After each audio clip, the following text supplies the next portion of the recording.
और जब भेज दिया गया तो वापस उन्होंने कहाँ स्थापना कर ली, एक नए राज्य की स्थापना कर ली बेटा, उदयपुर की, जो आज का उदयपुर है, मेवाड़ में ही आता है।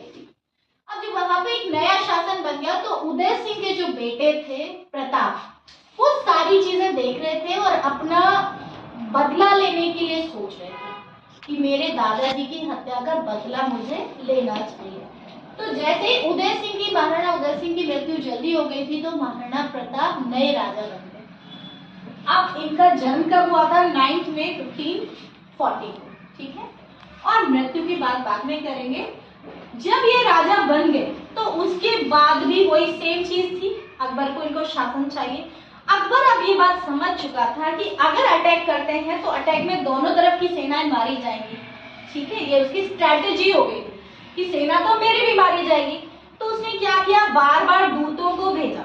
दूत होता है मैसेंजर, एक पर्सन जाता है और आपका जो फरमान है वो सुना किया जाता है कि आप ऐसा कर लीजिए। बार बार महाराणा प्रताप को कहा गया कि आप ये बात मान लीजिए, नहीं माना, ठीक है, महाराणा प्रताप ने नहीं माना और 8 टाइम्स जो था वो वापस लौटाया। फिर फाइनली युद्ध किया 18 जून 1576 में। ये युद्ध था बेटा हल्दी घाटी।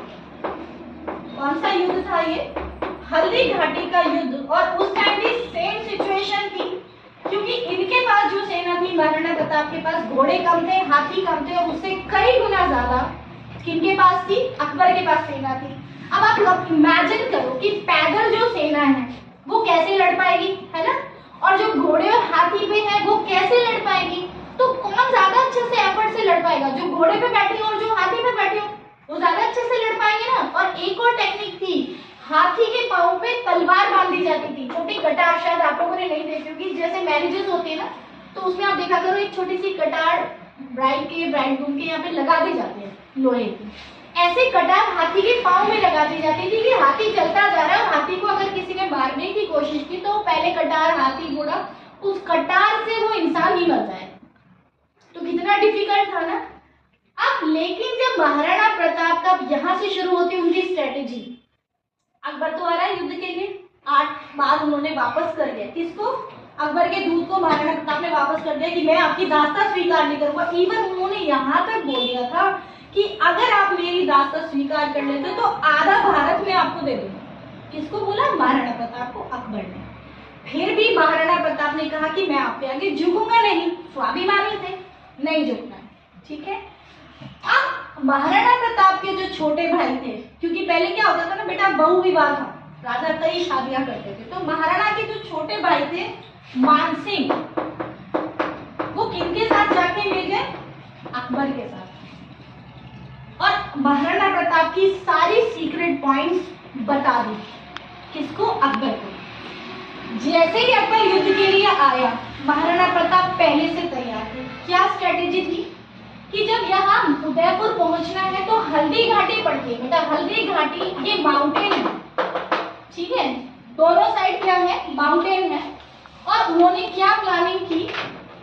भीलों का राजा कहा जाता था महाराणा प्रताप को। भीलों का राजा क्यों? क्योंकि जो भील थे वो राजा थे, सिसोदिया वंश के थे। और भील होते हैं, जैसे आपको श्री राम का केवट प्रसंग आपको याद होगा, भीलों ने सहायता की निषाद राज में, वही सेम चीज यहाँ थी। इन्होंने भीलों को अपने साथ लिया क्योंकि भील जो है तीर भाला चलाने में बहुत टैलेंटेड होते थे। तो क्या किया, ये देखो पहाड़ी है दोनों साइड, ये रास्ता है। अब प्रताप ने ये डिसीजन कैसे लिया कि मैं ये युद्ध जीत जाऊंगा, क्योंकि दोनों साइड बहुत ऊंची पहाड़ी है। इन पहाड़ियों पे से चढ़ के भील सेना तैयार थी। यहाँ से अकबर के सैनिक 1 या 2 जा सकते हैं, ठीक है। और अकबर के पास एक खास बड़ी चीज थी कि उसके पास राइफल्स थी, गन्स थी और तोपें भी थी। इसलिए चित्तौड़ का युद्ध जो था, महाराणा कुंभा थे वो हार गए थे द्वितीय, ठीक है। हमारे पास तो तोपें थी नहीं, राजस्थान में तो तोपें थी नहीं। अब महाराणा प्रताप को ये चीज पता थी कि ये रास्ता इतना सकरा है, पहाड़ी को तो काट नहीं सकते। जो अभी आप अरावली बचाओ रावली बचाओ कह रहे ना, वो इसीलिए ये अब रास्ता बहुत छोटा है, यहाँ से तोप नहीं जा सकती। एक बार में 1 घोड़ा या 2 घोड़े या 1 हाथी ऐसे जा सकता है, इतना रास्ता ही सकरा है। यहाँ पे उन्होंने अपनी सेना तैयार कर दी कि भील जो है वो ऊपर से अटैक करते रहेंगे। जैसे ही महाराणा प्रताप की सेना जाएगी ऊपर से अटैक होगा तो वो आगे बढ़ नहीं पाएगी। यहाँ तक समझ गए? ठीक है, कितनी जबरदस्त प्लानिंग थी उनकी, क्यों उनको पता था तोप तो आ नहीं सकती, हाथी घोड़े भी एक बार में थोड़े थोड़े आएंगे, हम ऊपर से ही मार के गिराते जाएंगे।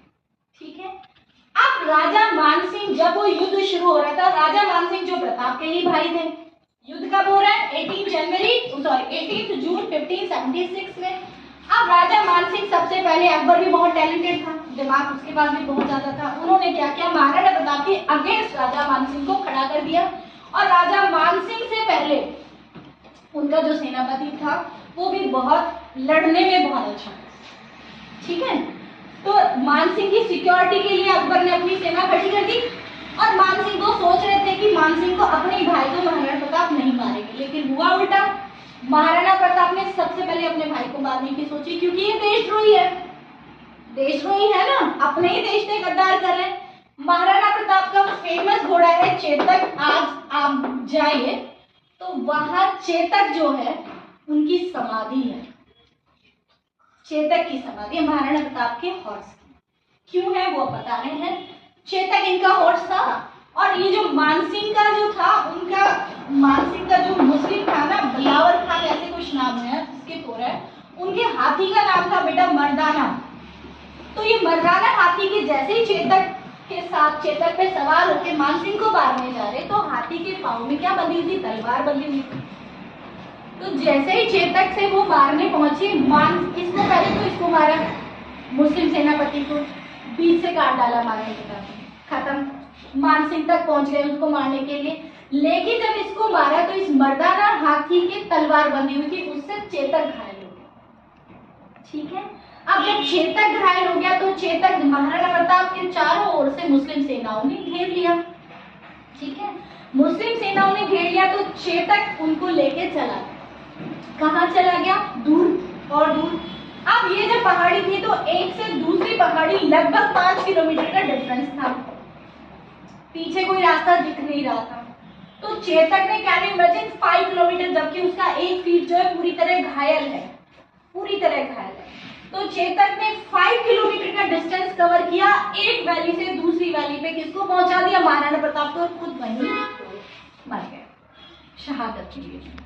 तो इसलिए वहीं पे आज भी चेतक की समाधि है, आप कभी जाएं चित्तौड़ और उदयपुर तो जरूर देख के आइएगा। अब चेतक का नाम था है, कितना ब्रेव हॉर्स था ना, अपने मालिक को बचा दिया, पांव से खून निकल रहा था, 5 किलोमीटर की वैली, अकबर के इतने घोड़े हाथी जो इस 5 किलोमीटर की वैली को पार नहीं कर पाए, और कभी भी महाराणा प्रताप को पकड़ नहीं पाए। ये बात कब की थी बेटा? 76 की, और उनकी डेथ कब हुई थी?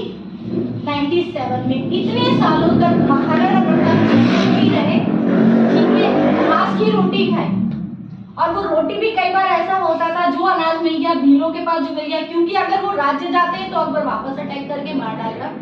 वहां पे जब तक वो जिए तो वही उनका जो अपना केसरिया झंडा था वो ही चलता था, और मुगलों को अपनी उस पे, क्योंकि क्या कर रहे थे, अगर वो राज्य वापस जाते तब तो मुश्किल थी, वो यहीं घूमते रहे, जैसे ही अकबर की सेना आती यहीं पे मार डालते, आगे पहुंचने ही नहीं देते। इसलिए इतने सालों तक, नियर अबाउट 21 ईयर्स हो गए हैं, इतने सालों तक वो वहीं रहे, जंगलों में, कभी घास की रोटी खाई, बिछोना, जमीन पे सोए राजा होते हुए, इसलिए ताकि अपना जो जगह थी वो मुगलों के यानी अकबर के अंडर में नहीं जाए, उस स्वाभिमान को बचाने के लिए।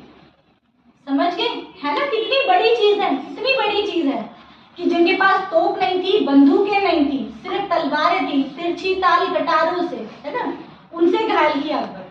और ये जो युद्ध था, इसमें कहते हैं अनिर्णायक युद्ध था, क्योंकि ना तो अकबर मरे थे ना महाराणा प्रताप मरे थे, लेकिन जीत किसकी हुई थी? महाराणा प्रताप की, क्योंकि वो जगह अकबर कैप्चर ही नहीं कर पाया। तो ऐसे थे महाराणा प्रताप, स्वाभिमान के लिए इतना लड़े और देश को अपनी जगह, जो उनकी जगह थी, उसको गुलाम नहीं होने दिया। ठीक है, समझ में आया? किसी को कुछ पूछना है?